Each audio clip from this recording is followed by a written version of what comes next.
Hello and welcome to BQ Prime. You're watching Earnings with BQ, and my guest today is Mr. Shenu Agarwal, MD and CEO of Ashok Leyland. Mr. Agarwal, thank you very much for joining us on BQ.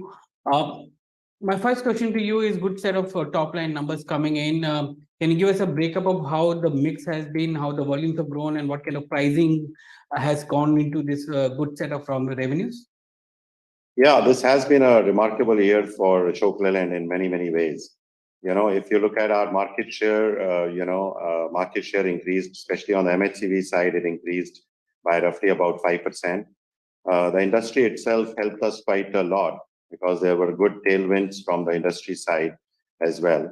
But other than that, also, we did focus a lot on our cost improvement. And therefore, even our profitability has improved quite a lot. Even in cash generation, there was a huge focus on making Ashok Leyland kind of a cash surplus company, although by a small margin. But at 31st March, we are a cash surplus company. So I think in many ways, it has been a remarkable year. How do you look at the year ahead, given the fact that you have some bit of easing of raw material cost, which is coming in? You came in at a margin of around EBITDA margin of around 11%, which is better than last year. But do you see enough scope for you to expand your margin as you go into FY24? See, I think the opportunities for Ashok Leyland are immense. Firstly, one thing that we are really proud of in FY23 is that we could expand our market share in all the geographies or all the zones. And we could also expand our market share in all the product segments, right? So that gives us a lot of confidence about FY24 now. Even the industry, we are hoping will continue to have a good momentum. And on back of that, because of our network expansion or back of our products that are being accepted in the market in a good way, we think we are going to continue with a good performance. And the margin picture, do you expect further expansion from here on? Yeah, I think we would definitely like to expand on the margin as well. Because if the industry goes up and our market share goes up, we will have that operating leverage, firstly. And the focus on the cost, whether it is material cost or manpower cost or even overhead cost, is going to continue into FY24 as well. We think there is an immense opportunity on the cost side as well. So overall, we do hope to get into a better margin situation. Give me a sense of how much of price hikes that you have undertaken in FY23. See, FY23, we had a real challenge when we started the year because the inflation was still very, very high. And therefore, we had no option but to go for the price increases. I think one thing that helped us is that there is overall realization in the CV industry that the CV industry has to be more profitable. And I say that because, we all expect that there would be a big change in the CV industry going forward. The timing itself is a topic of debate. But I think it is very, very evident that we have to go to alternative fuels. We have to go to other technologies. And all this would need a lot of investments for the future. I think with that realization in the overall industry and the opportunities that are in front of us and the market moving well, the margin situation should get better. It's interesting that you picked up the topic of alternate fuels. What kind of work are you doing in that area?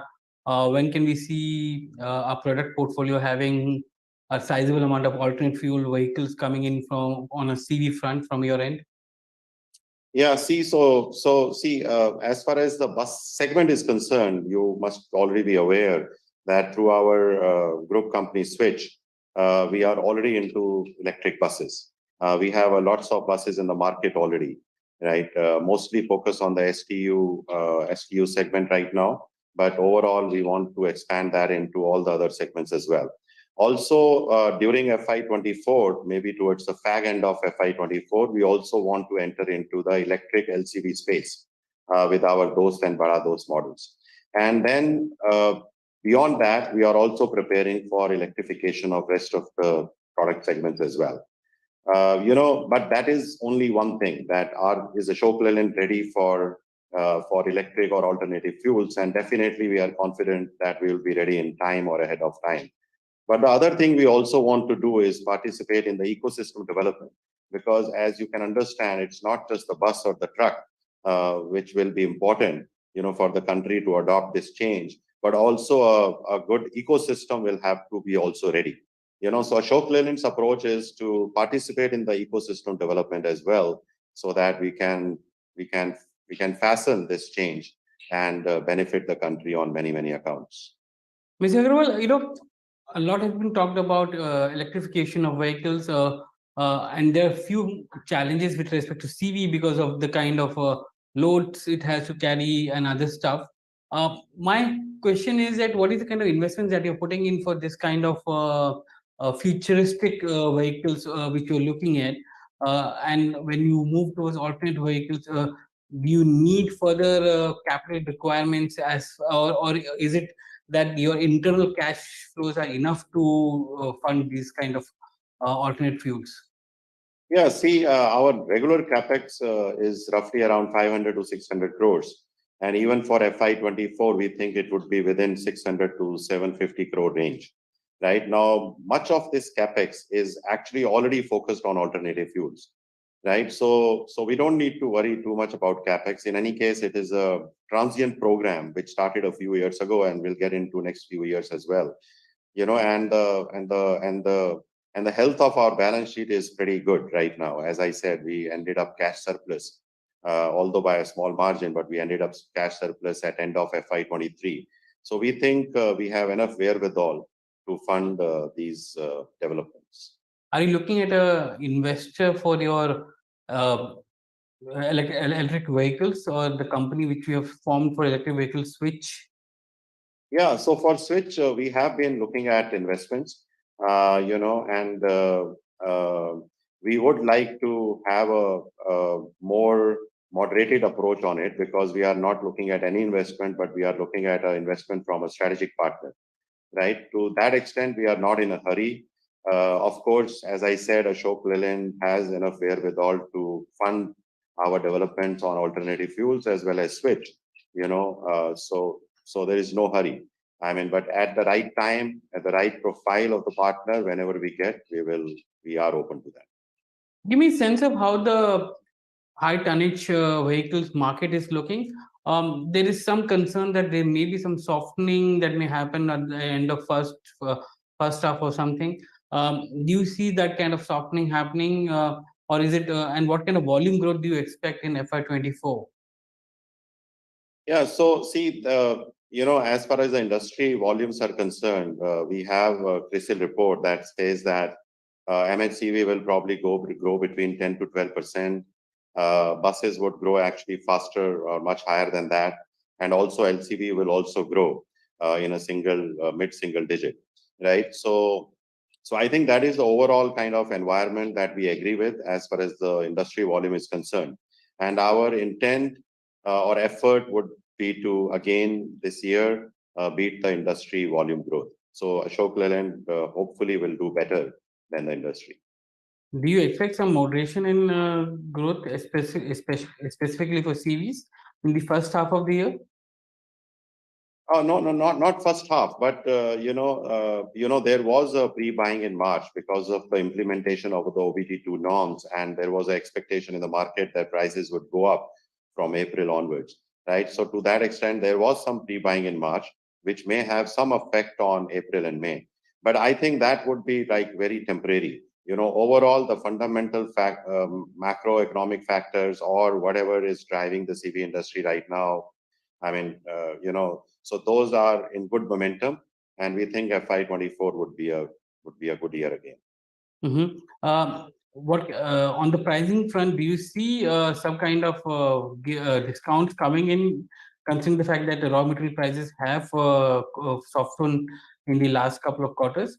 Will you be passing on some of the prices to push volumes? See, we have been always saying, and I think we have proved in FY23 with not just market share gain, but also gain on our margins, that Ashok Leyland is very focused on profitable growth. We would not like to get into any kind of a discounting game, or we are not looking at buying market share. If we want to achieve our market share goals, that we will do on our fundamental strengths, which is basically expansion of the product range and expansion of our networks, right? So there is no question of giving extra discounts. for Ashok Leyland at least. My final question to you, sir. We've seen increase in CNG volumes coming in. The CNG prices have also fallen in the last couple of months because of the kind of pricing formula that has come into play.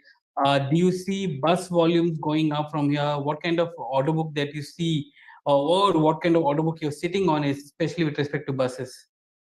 Oh, buses is going to be a major focus area for us this time. I mean, if you look at the bus segment, there are like MDV buses and there are ICV buses. In MDV buses, we have a very, very good market share. We are the leaders in that space. But ICV bus is something that we need to work on because our market share is not very healthy as compared to the overall bus market share. So that is one area that we are focusing on, whether it is product development or actions in the marketplace or with the dealerships. So we are working on that. But as far as the CNG industry is concerned, there has been some respite because of the recent policy announcement and the recent indexation of the CNG. But the gap is still not very, very attractive. So there would be a small uptick in the CNG volumes. That is what we are hoping. But for it to reach the peak levels of CNG penetration, the gap between diesel and CNG has to further increase. I want your views on the electric buses segment because there is a lot of opportunities which has been thrown up by various state transport undertakings, and you have been gaining some big orders there. There is a view in the industry that the conditions are a little onerous with respect to management of this fleet and others. It requires a heavy balance sheet. What is your view on that? Yeah, it requires basically three things. One is that you have to invest upfront in these things because they operate like operating lease. Then second is you have to develop a lot of expertise in operating these buses yourself. And the third is that the revenue stream is over many, many years, 10 to 12 years. So you have to have some kind of a payment security mechanism in place, right? So we are working with all the stakeholders to make sure that this arrangement, which is actually very good in principle, but this arrangement is more of a kind of a win-win between the STUs and the OEMs or the operators. So yeah, we hope that something will come out of this and all the stakeholders will realize that in order to succeed on this framework, something more has to be done. So we are working on that. But as you know, we have already put in place a company, a EMAS company called OHM within our group, which is very focused on operations of the buses. And we also have a company called Switch, which is very focused on development of the products, electric products. No, in the OHM company, you have moved some of the EV assets and it's been held for sale. Are you looking at selling some part of it? Oh, no, not at all. I just want to clarify, we are not looking at selling OHM at all. Okay. So, are you worried about the financial conditions of these STUs, state transport undertakings, whether they will be able to, service the payments over a period of 10 to 12 years? Yeah, so see, this is a long gestation model, so there has to be, we would like to have some kind of a payment security mechanism. Right now, it is very, very wide open, right? So something like that would increase the attractiveness of the OEMs like us towards that model or the operators like OHM. So yeah, so we would like to have that. Mr. Agarwal, it was a pleasure talking to you today. Thank you very much for joining us on BQ Prime. Thank you.